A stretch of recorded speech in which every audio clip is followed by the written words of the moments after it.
Hi, welcome to Diamond Delight Edibles. My name is Liz if this is the first time you stopped by, and for the rest of you guys, welcome back and thank you so much for your support. You guys are really helping my channel grow every day and I couldn't be more grateful. So for those of you on the social media thing and love looking at the cooking stuff, have probably seen these lemon glazed strawberry cinnamon rolls. And here they are. This is what we're going to be making. So, but what I've done, of course, is tweaked it a little bit, as well as I've used my own dough recipe there. It's slightly different than the recipe that's out there, as well as making it with Canna, of course. So let's jump right into those ingredients and what you need, basically, and let's get these made. And now one tweak that I did make is I did not add cinnamon in my recipe. And the reason I did not add cinnamon is just in that flavor profile of a cinnamon, lemon, and strawberry, I just went, I don't think that's going to taste great on my palate, so I left out the cinnamon. However, you are more than welcome to add it, and I let you know in the recipe where you would add the cinnamon. And it's 2 teaspoons if you do want to add it. All right, so let's jump right into the ingredients, what we need to get these made, and then let's show you how to get these guys baked. All right, guys. So for our cannabutter strawberry lemon glazed rolls, what we're going to need is 2.5 to 3 cups of all-purpose flour, half a cup of scalded milk. So scalded milk is just before simmer, so it's a little hotter than hot, but not quite as hot as simmer. You're going to need half a cup of tepid water, which is about 110 degrees Fahrenheit, and that is for activating your yeast. You're going to want 1 package of quick active yeast, 1 egg, a 1/4 cup of cannabutter, and then 2 tablespoons of regular, it doesn't matter if it's salted or unsalted, 2 additional tablespoons of butter. We're going to need a 1/4 cup of sugar and 1 teaspoon of salt, and that's going to be for our dough. Now for our strawberry jam filling, what we're going to do is you're going to need about 2 cups of strawberries chopped up. Now you can use frozen or fresh, does not matter. You're going to prep this ahead of time. So what you're going to do is you're going to add about a tablespoon or so of lemon juice and about 2 or 3 tablespoons of sugar. Sprinkle it, mix it on. Cover it up with some saran wrap and leave it on your counter for 2 to 3 hours until it becomes all kind of liquidy like so. I don't want to spill it on the floor here. I'm trying to show you, liquidy like so. And that's called macerating your strawberries or your fruit in general. Then what we're going to need is about 1.5 cups of sugar, 2 teaspoons of fresh lemon juice, or you can use the real lemon or the lemon in the thing, but if you have fresh lemon, that's always better. And then about 1 tablespoon of clear gel. You can use the cook or the instant. If you don't have clear gel, no problem. You can use cornstarch. So use about 1 tablespoon of cornstarch, add some water, mix that up, and you can add that in instead. That's what we need for that. Now I'm going to get into the lemon glaze filling, and then we'll do our ingredients, and then we'll get baking. All right, and now for our lemon glaze, we're going to need 2 cups of icing sugar, 3 tablespoons of butter. So what I've done is 1 tablespoon of cannabutter and 2 spoons of regular unsalted butter. Again, can be salted or unsalted. That doesn't really matter. And again, you can do your cannabutter if you want to go 2 tablespoons to 1. That's totally up to you. And check the calculator so you can see how strong or how you want to dose those for yourself. You're going to want 2 teaspoons of lemon juice and 4 ounces or 1/2 cup of soft cream cheese and a 1/4 cup of half and half cream. And and to let you know your butter should be softened, and we're going to want 1 teaspoon of vanilla. So that's everything for our lemon glaze. Get into our equipment and then we'll do some good stuff. All right, so for our equipment, just for our main equipment, as you know, I always forget those little things. So for our main equipment, though, you're going to want a hand or a stand mixer. I probably do recommend a stand mixer over the hand mixer. I have burnt out a few motors using a hand mixer making dough, so just a word of warning. You're going to want the dough hook, a couple of bowls, mixing bowls, You're going to want a 8 by 10 baking dish here. And then you're going to want another baking dish or a cookie sheet that has a rim on it. We're going to use that for proofing the oven. A lemon zester, couple of spatulas, and that's our main equipment that I believe that we're going to need. As I said, I usually forget something, you know that. And but let's jump right in and let's get some stuff made. All right, so the very first thing we need to do is to activate our yeast. So you're going to take your half a cup of tepid water. I said it needs to be at least 110 degrees Fahrenheit to activate your yeast. You take your yeast, pour it into the bowl, sprinkle it over the top. And to help activate it, sugar in warm water helps yeast. So just add in about a teaspoon of your sugar to it, mix it till it's covered up here. And then you're just going to set that aside for about 10 minutes until she activates. And you'll know it's activated when it gets all foamy on top. All right, so while our yeast is activating, we can start our dough process here. So we are going to cream our butter. So you want to melt your butter. So you want it fully melted. I'm going to pour that in. Add in our 1/4 cup of sugar. And 1 egg. And your egg should be room temperature. This way it won't re-solidify your butter. If you put in a really cold egg into melted butter, it'll go all chunky because it starts to re-solidify it. It's not really going to hurt it. It just looks kind of gross. So I'm just going to whisk these together right now. And I'm just going to wait for my yeast to activate so we can finish the rest of that. All right, guys. So my yeast is activated. So as I said, you want it to go, it's kind of going to go beige and foamy. If your yeast does not go foamy, don't use it. It is not active. It is dead yeast. So you will need to get some new stuff. All right, so before that, we're going to take our salt. We're going to add it to our flour. Make sure to thoroughly mix your salt into your flour because yeast cannot come into direct contact with salt. Who knew, eh? We are going to take half of our flour mixture. That's about half. We're going to take our yeast, drop that into there. And our scalded milk. And the reason that you're scalding the milk is it's again to heat up, helps with activating and helping your yeast to rise. We are going to get our dough hook on, if I could find it attached to the side of my machine there. Plop her down. I'm just going to get that started mixing. And we're just doing this on low. Whoops! Wrong direction. And just make sure to scrape down the sides here.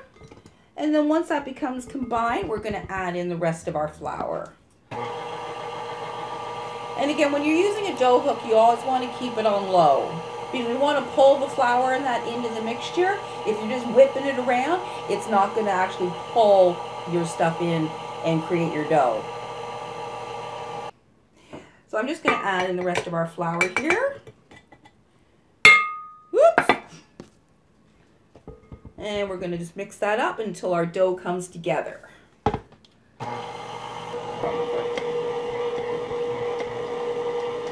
All right, and then if your dough collects up on your hook like that, you just want to work it down.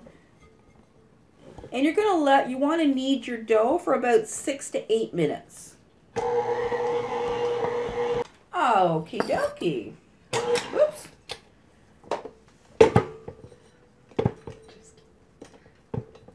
Quit laughing at me. I've got my friends sitting there. I'm not just talking to strange things in the background there. I got friends. All right, once your dough is done, you're going to take her out. And as I said, you want it to still feel a little bit tacky, but you don't want it to be sticking to your hands.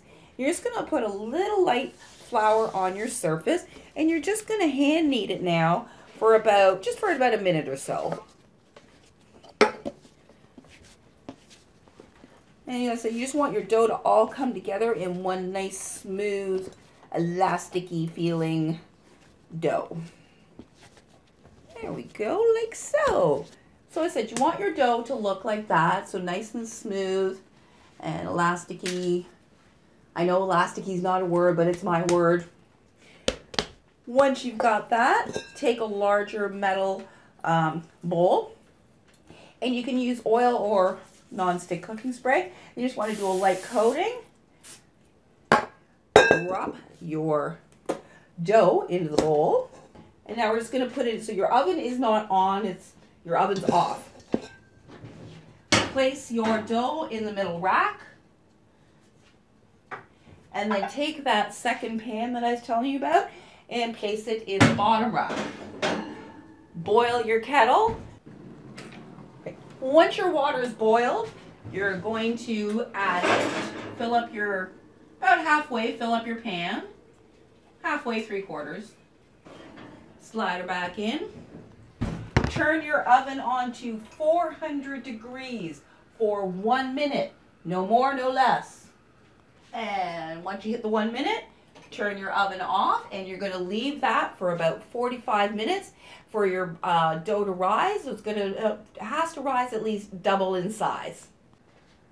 All right, so you know how I always say that I usually forget to tell you one thing at least in equipment? So yeah, I forgot a medium saucepan. So you do need a medium saucepan for making our jam here.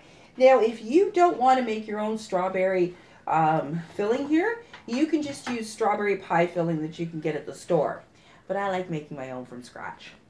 So we're going to add our 2 cups here of our macerated strawberries. And our 2 teaspoons of lemon juice. And then if you're using clear gel, you want to add your clear gel to your sugar first and thoroughly mix that through. If you don't, it causes lumps. Clear gel does not break down well. It'll cause lumps if you don't pre-mix it in sugar first. If you're using the cornstarch, as I said, use about a tablespoon of cornstarch. Just add some water to it so it's liquid, mix it up, and you can just add that in once your mixture is boiling. All right, so I'm going to turn my heat on to high heat, bring this to a boil. And just make sure to keep stirring because otherwise it can stick and burn with the sugars. Boil. If you have Canna sugar, you could always do a 1/4 cup of Canna sugar to 3/4 of a cup, or sorry, a cup and a quarter, so about 1.5 cups of sugar. So yeah, so if you want to add in some Canna sugar instead, just whatever you want to do, just make sure it comes out to about 1.5 cups of sugar. So this is now started to come to a boil, and I'm going to add in my sugar with my clear gel. Mix that in, and we're going to let this boil for about 5-6 minutes, stirring constantly. So yeah, so if you're using the cornstarch, you're going to add a little bit of the liquid in at a time. Mix it up for about 1 or 2 minutes. As I said, you want it to come to a boil first. Add it in, and so mix it for about 1 or 2 minutes. If it starts to thicken, then don't add any more, because as you know, as it starts to cool down, it's going to thicken up even more with cornstarch. And basically the same thing with your clear gel. So you just want it to have like a syrupy texture to it, and that way when it cools, it most likely is going to come out to the texture that you want it to be, like that pie filling. Alrighty there, so my mixture's done. My yummy strawberries. Oh, it smells so good. If anyone, and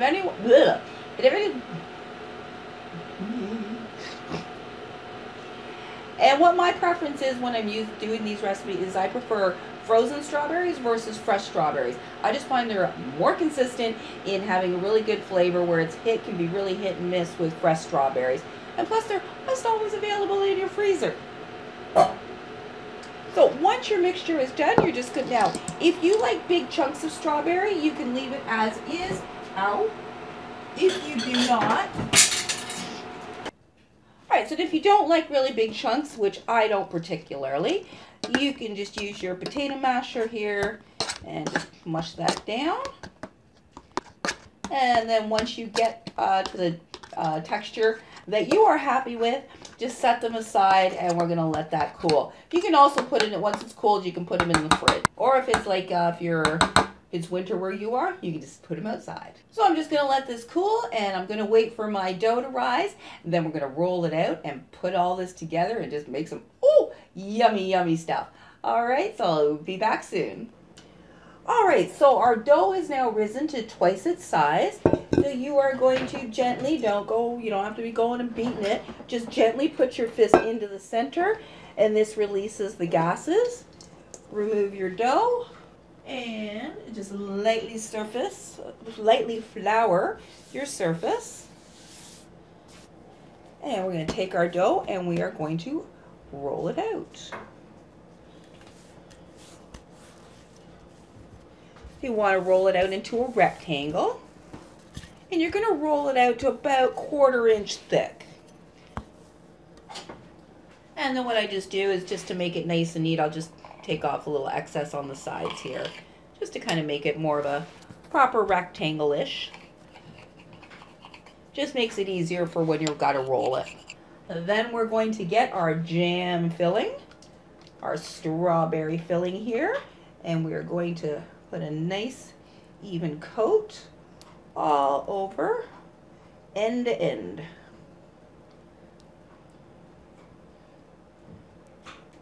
Now I know the recipe on Facebook there has cinnamon. You're more than welcome to add in, I think it's 2 teaspoons of cinnamon they have in their recipe. However, I didn't really think cinnamon was going to be a great flavor in there, so that's why I've excluded it. But totally up to you. If you're a complete cinnamon fan, go for it.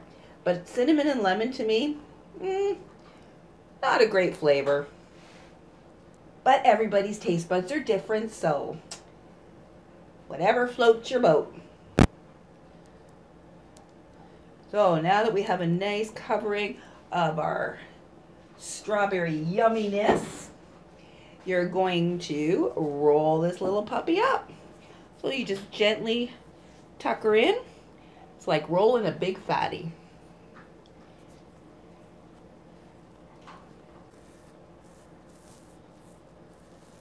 Ooh.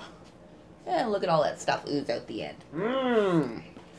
All right, now here's a trick for you. You can either cut your cut about 1 inch size rolls, or what works a lot better is to take thread, or you can use dental floss or fishing line.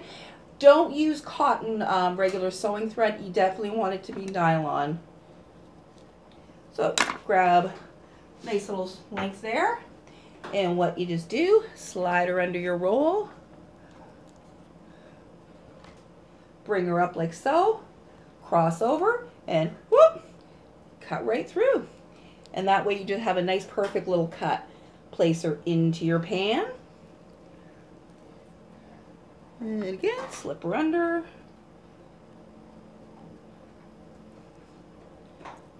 As I said, this way it's nice because it doesn't squish up your rolls.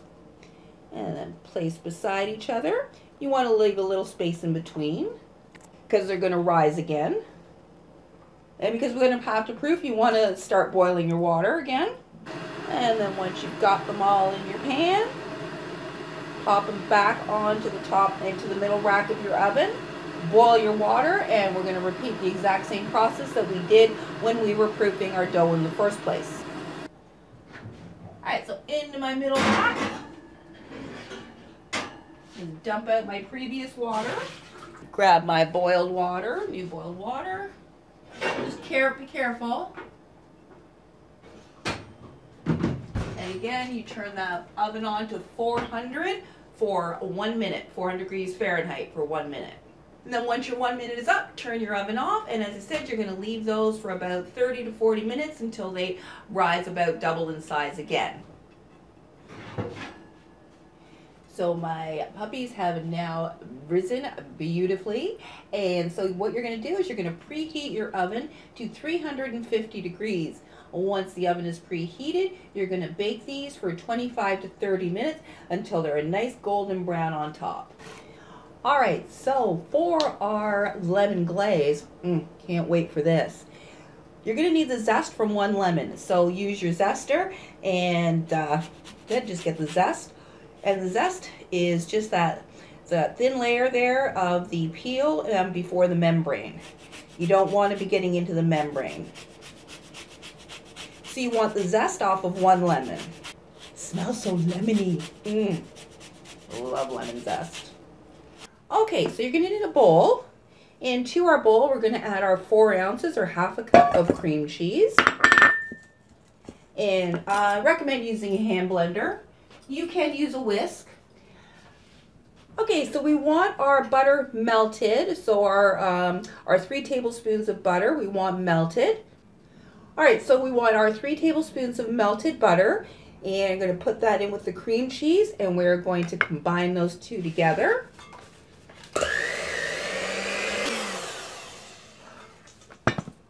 And we'll just scrape down our edges. And we're going to add in our half and half. And a teaspoon of vanilla.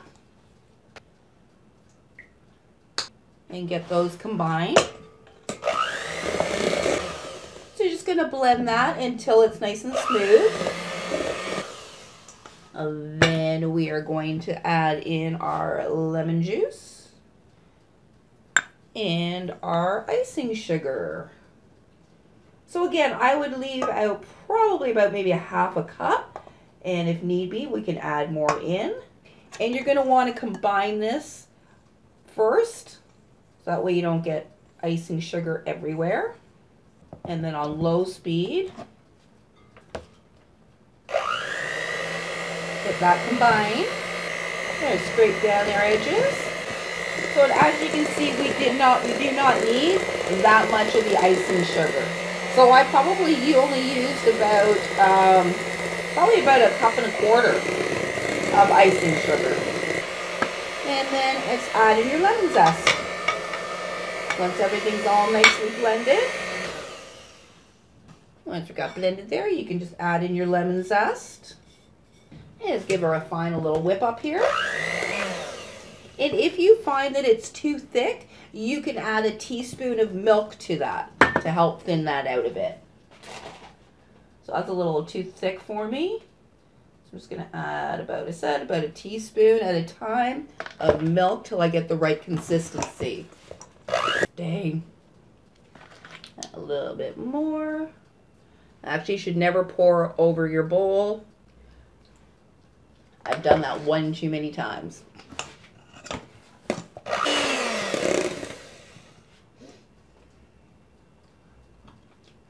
Ooh, that tastes so yummy. Yum. That is so good. Alright, so I'm just going to set that aside until our buns are done. So my oven is preheated. I'm going to pop them into the middle rack, as I said there, for about 25 to 30 minutes until nicely golden brown on top. Alright guys, the unveiling is about to begin. Oh my goodness. Look at these absolute scrumptiousness. Oh! So what you want to do is once you take them out of the oven, let them cool for about 5 minutes first before we put the glaze on. Because if you put it on when it's too hot, it just all gets really runny and oozes all through. So we want it to more be on top. So we're going to let them cool just a little bit first. Alright, so my strawberry buns here have cooled off just a little bit. I've got my cream cheese lemon glaze here, and we're gonna smoosh all over. Oof.